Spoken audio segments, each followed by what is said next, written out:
Assalamualaikum warahmatullahi wabarakatuh. Di sini saya akan menjelaskan sedikit tentang doktrin-doktrin yang terdapat pada aliran Jabariyah. Nah, Jabariyah itu apa sih? Jabariyah itu berasal dari kata jabaro dalam bahasa Arab yang berarti memaksa dan mengharuskan melakukan sesuatu. Nah, dari pengertian ini dapat disimpulkan bahwa kata jabaro sendiri merupakan suatu keterpaksaan dalam melakukan segala sesuatu. Jadi ya mau nggak mau ya kita harus melakukan sesuatu itu. Nah, aliran ini adalah paham yang menyebutkan bahwa segala perbuatan manusia itu telah ditentukan oleh qada dan qadarnya Allah. Jadi setiap perbuatan yang dikerjakan oleh manusia itu bukanlah kehendak dari manusia itu sendiri, namun dari Allah yang telah menciptakan manusia. Di sini manusia tidak mempunyai kebebasan sama sekali dalam berbuat, karena dalam istilah aliran ini manusia menjadi wayang dan Tuhan sebagai dalangnya. Jabariyah sendiri terbagi menjadi dua, yaitu ada Jabariyah ekstrim dan Jabariyah moderat. Yang pertama ada Jabariyah ekstrim. Nah, doktrin dari Jabariyah ini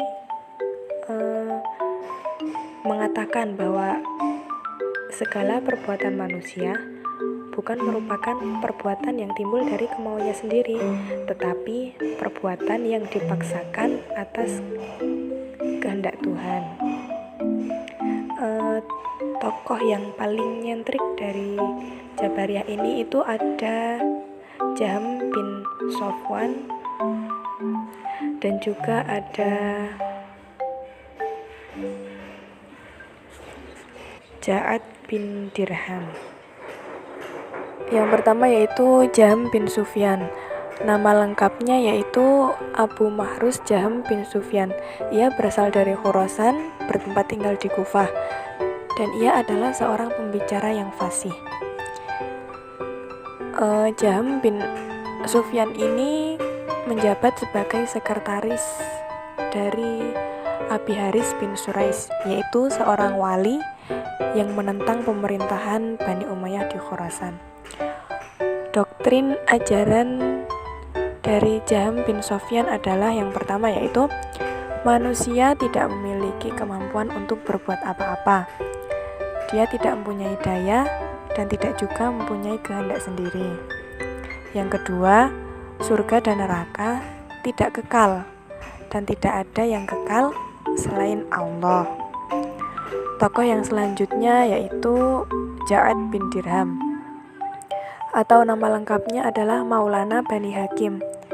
Ia tinggal di Damaskus dan ia juga dipercaya untuk mengajar di lingkungan pemerintahan Bani Umayyah. Akan tetapi setelah terlihat pikiran-pikirannya yang sangat kontroversial, Bani Umayyah menolaknya. Kemudian ia lari ke Kufah dan bertemu dengan Jahm bin Sufyan, lalu mengemukakan semua pemikirannya kepada Jahm untuk dikembangkan dan disebarluaskan.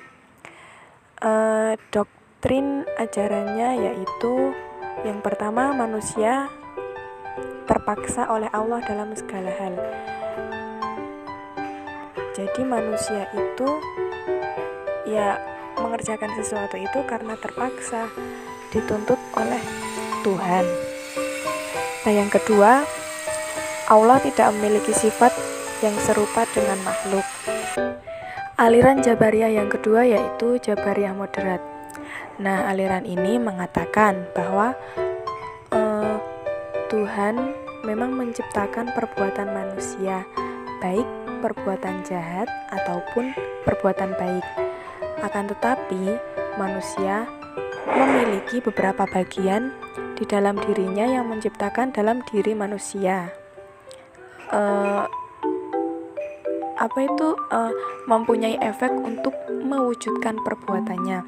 Nah, jadi pada intinya manusia itu tidak dipaksa oleh Tuhan.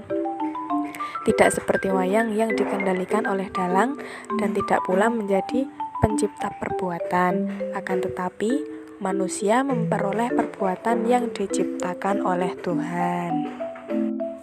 Tokoh dari aliran ini adalah An-Najjar atau Husain bin Muhammad An-Najjar. Para pengikutnya disebut dengan An-Najjariyah atau Husainiyah. Doktrin ajarannya yaitu yang pertama, Tuhan menciptakan segala perbuatan manusia, akan tetapi manusia sendiri yang mengambil bagian atau peran dalam mewujudkan perbuatan-perbuatan itu. Yang kedua, Tuhan tidak dapat dilihat di akhirat. Akan tetapi, menurut An-Najjar sendiri menyatakan bahwa Tuhan dapat saja memindahkan potensi makrifat pada mata manusia, sehingga manusia dapat melihat Tuhan.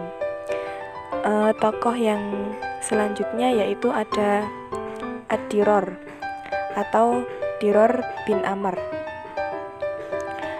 Pendapatnya tentang perbuatan manusia sama dengan Husain An-Najjar tadi. Lalu doktrin ajarannya yang pertama yaitu perbuatan manusia dapat ditimbulkan oleh dua pelaku secara bersamaan. Artinya, perbuatan manusia tidak hanya ditimbulkan oleh Tuhan, akan tetapi oleh manusia itu sendiri juga. Terus yang kedua, hujjah sudah diterima setelah Nabi. Adalah ijtihad. Jadi hujjah yang diterima itu tuh setelah Nabi itu ada, yaitu ijtihad. Terus yang terakhir mengenai ru'yat Tuhan. Nah, di akhirat itu tuh bisa melihat Tuhan melalui indera keenam. Cukup sekian dari saya, kurang lebihnya saya mohon maaf. Wassalamualaikum warahmatullahi wabarakatuh. Terima kasih.